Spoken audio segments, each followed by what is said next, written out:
पुनः खंडित श्रेणी से बहुलक ज्ञात करने के लिए हम लोग समूहीकरण विधि का प्रयोग करेंगे। समूहीकरण विधि को समझने के लिए मैंने यहाँ पर पुस्तक के उदाहरण 28 को लिया है। पुस्तक का उदाहरण 28 को प्रश्न यहाँ पे मैंने पद मूल्य और आवृत्ति को नोट कर लिया। सर्वप्रथम देखें कि जब खंडित श्रेणी के माध्यम से या खंडित श्रेणी का बहुलक ज्ञात करते हैं तो खंडित श्रेणी की बहुलक ज्ञात करने के दो रीति हम लोग देखे थे, एक निरीक्षण रीति और दूसरी रीति थी समूहीकरण रीति। निरीक्षण रीति सिर्फ पूर्व पद में हम लोग देखे, यहाँ पर हम देखते समूहीकरण रीति। समूहीकरण रीति के आधार पर बहुलक ज्ञात करने के लिए हमें तीन बातों को ध्यान रखना पड़ता है। पहला तीन खंड में बनता है। पहला तो बनता है समूहीकरण विधि की गणना के लिए एक चार्ट, इस प्रकार का तालिका। इस तालिका में समीकरण विधि के अंतर्गत आवृत्ति के लिए पद 6 खंड। प्रश्न अगर देखें तो आवृत्ति के लिए एक खंड पहला ले लें और 6 खंड अलग से बनाने पड़ते हैं। 5 खंड, पहला खंड, दूसरा, तीसरा, चौथा, पांचवा, छठा, 6 स्तर तैयार करने पड़ते हैं प्रश्न के अलावा 5 स्तर। और उसके बाद समीकरण विधि की गणना के लिए ये सारणी बनाने के बाद दूसरी सारणी बनानी पड़ती है विश्लेषण सारणी। विश्लेषण सारणी में स्तंभों की संख्या 6 और अधिकतम आवृत्तियों के पद मूल्यों को एक खंड में उतारा जाता है। तो मैं यहाँ पर अधिकतम आवृत्तियों के पद मूल्यों को उतारने के लिए मैं थोड़ा सा मिस्टेक किया, उसको आप लोग सुधार के बताते जा रहा हूँ। देखेंगे इन पद मूल्यों को आवृत्ति पद मूल्यों को लिखा है। यहाँ पर आवृत्ति पद मूल्यों को लिखने के लिए सबसे पहले देखें, जैसे प्रश्न दे दिया गया, प्रश्न में दिया गया, इसको बनाने का आसान तरीका, सर्वप्रथम आप लोग प्रश्न को उतार लीजिए। अब प्रश्न को उतारने के बाद इसमें देखिए कि कौन सी संख्या ऐसी है जो बड़ी संख्या में आवृत्ति है। एक हम देखिए, हमने 10, ये 10 और ये 10, दो पद अधिक बड़ी संख्या है। दोबारा हम लोग क्या करना चाहिए, दूसरे खंड में दो दो पदों की जोड़ी बना करके जोड़ते हैं। जैसे यहाँ पे ये दो पद का जोड़ी बना करके मैंने लिख दिया 6, 4, 10।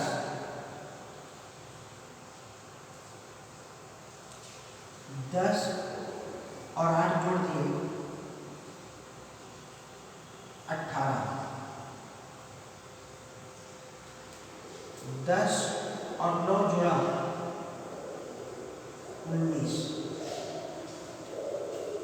8 और 7 जोड़े 15।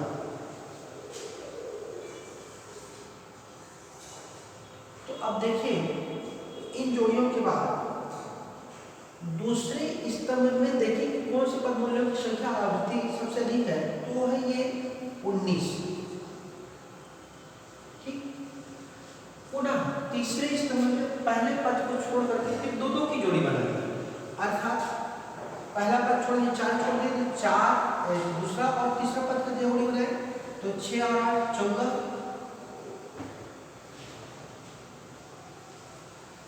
उसके बाद चौथा पांचवा पद की जोड़ी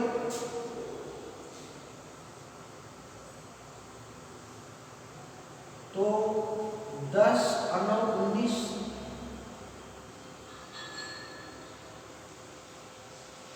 फिर अगला जोड़ी में तो इन्हीं को जोड़ना है, पहले वाले इस आवृत्ति के पदों को जोड़ना है। तो 10 और 8 जोड़े तो 18।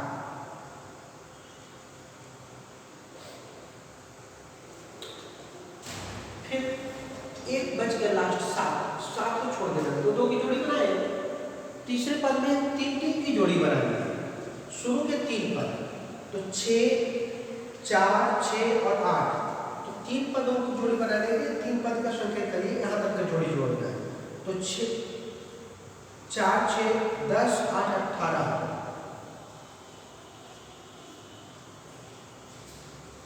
फिर देखिए 10, 10, 20 और 9 29।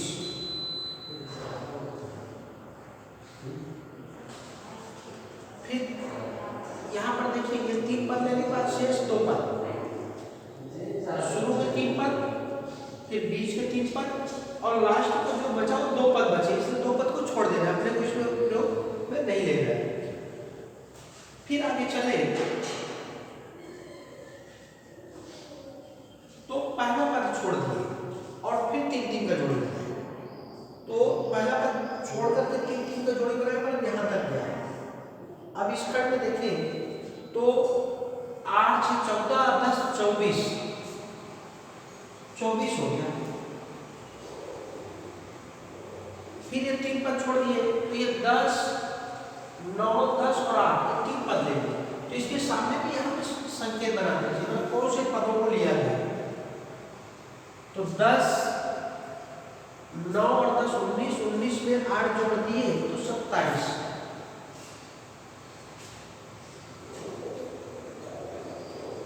ठीक, 3-3 का पद का जोड़ी बन गया। अब फिर अगले क्रम में ये 2 पदों को छोड़ दिया और फिर 3 पद को ले लिया, मतलब 8 10 और 19 यहाँ तक मिला। 8 10 19 सीधा देखें तो 10 और 8 18 18 9 27 ये जोड़ दिया। अगले क्रम में फिर ये 3 पद करिए, लास्ट को 3 पद, तो हम लोग संकेत की सूत्र बना दें और 10 और 8 18 18 7 25। यहाँ पे जो खास बात ध्यान रखनी है, प्रत्येक स्तंभ में कौन सी आवृत्ति सबसे अधिकतम आवृत्ति वाले चक्र को चयन करें। तो पहले में तो 10 10 आ गए, दूसरे में ये 19 आया, तीसरे में ये पद आया, चौथे में 29 वाला पद आया, पांचवें में 27 आया और छठवें में दूसरा 27। तो ये ध्यान रखिए कि कौन कौन से पद में आए। इस प्रकार सबसे पहले हम लोग समूहीकरण विधि की सारणी तैयार कर लिए। अब समूहीकरण विधि की सारणी तैयार होने के बाद हमको अगले स्टेप पे चलना पड़ेगा, विश्लेषण सारणी। विश्लेषण सारणी में ध्यान रखिए, पहले खंड में लिख दें आवृत्ति की संख्या, जैसे 4, दूसरे में 6, तीसरे पद 8, चौथा पद 10, पांचवा पद 9, छठवां पद 10, सातवां पद 8 और 9वां पद है 7। इस प्रकार 8वां पद लीजिए 4 6 8 10 है। अब देखिए किस पद की आवृत्ति अधिकतम रहे। अधिकतम आवृत्ति वाली संख्या क्यों से, तो पहले स्तंभ में देखिए ये दोनों पद अधिकतम है।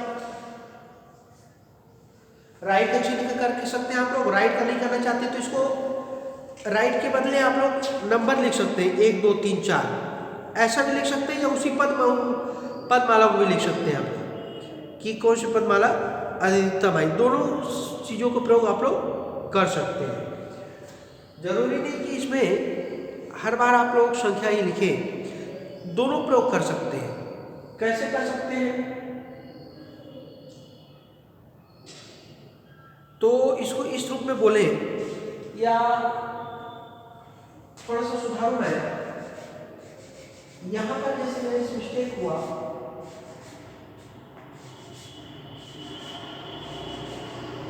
यहां पे पद मूल्य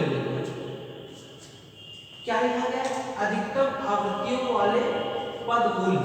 तो अधिकतम आवृत्तियों वाले पद मूल्य जो है उनमें से पहला पद मूल्य 5 6 7 8 9 10 11 और 12 इतने पद मूल्य। ठीक, विश्लेषण सारणी बनाते समय आपने को क्या ढूंढना है, अधिकतम आवृत्तियों वाले पद मूल्यों को लिखना है। और उसके बाद देखिए कौन से पद मूल्य की आवृत्ति ज्यादा है। पहले स्तंभ में कौन से थे, पहले स्तंभ में 8वां पद 10 था, इसलिए 8 लिख दिए, और 10वां पद भी 10 था, 10वां पद। अगर ऐसा नहीं समझ में आ रहा है तो इसको और सरल तरीका और मैं सोचूं,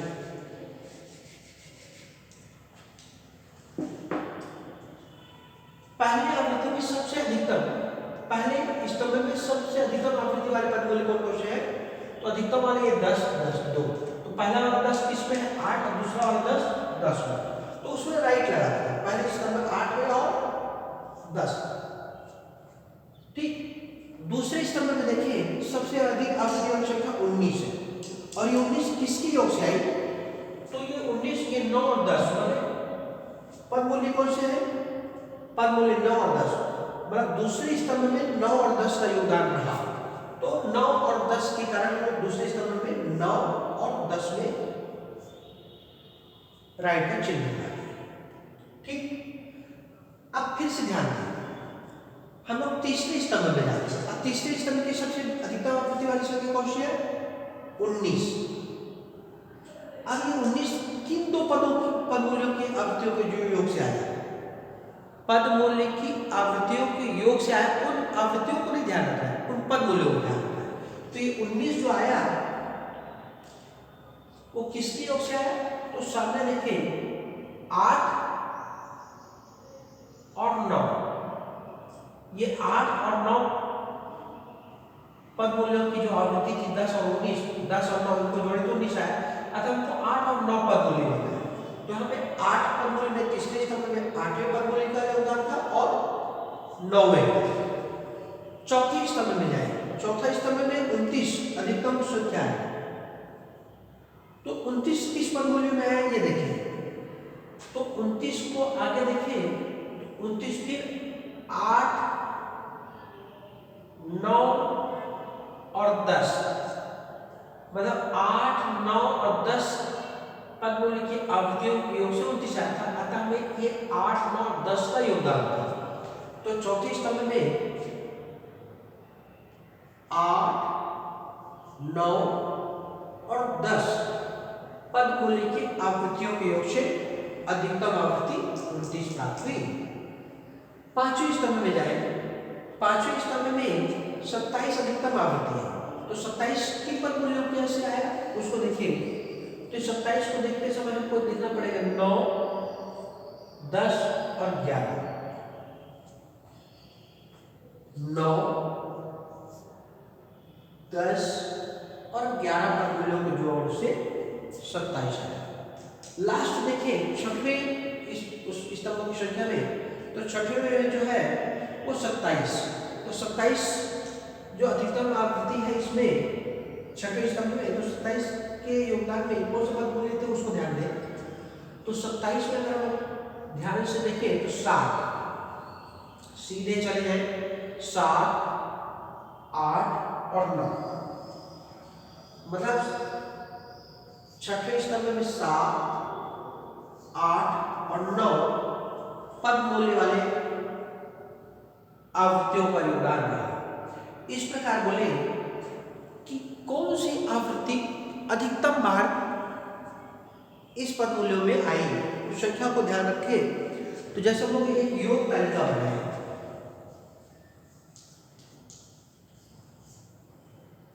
योग तालिका को ध्यान रखें,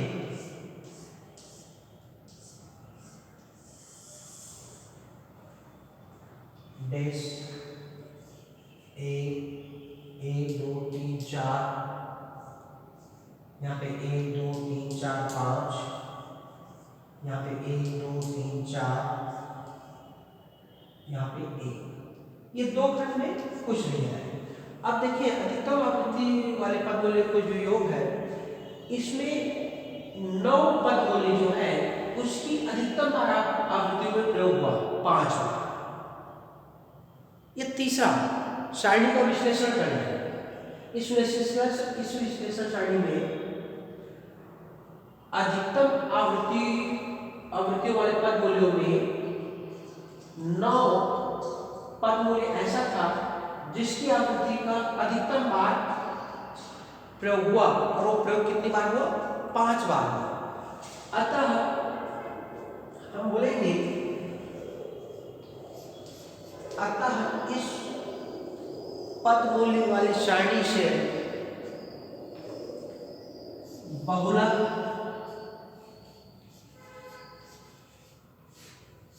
वर्ग 9 है। बहुलक पद मूल्य क्या आया? 9 आया। इसको आप लोग और अच्छे से लिखने के लिए ऐसे बोल सकते हैं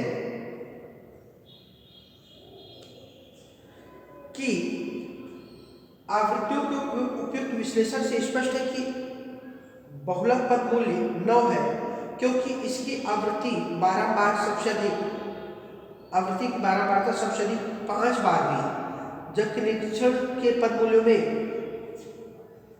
अगर हम लोग पहले वाले प्रश्न को हटा कर देखें तो 8 और 10 ही पद मूल्य बता रहा था अधिकतम, जबकि निरीक्षण विधि से 8 और 10 इसका बहुलक बता रहा है। जबकि समूहीकरण विधि से हम लोग इसकी गणना करते हैं तो समूहीकरण विधि से गणना में हमें सही उत्तर प्राप्त होता है 9।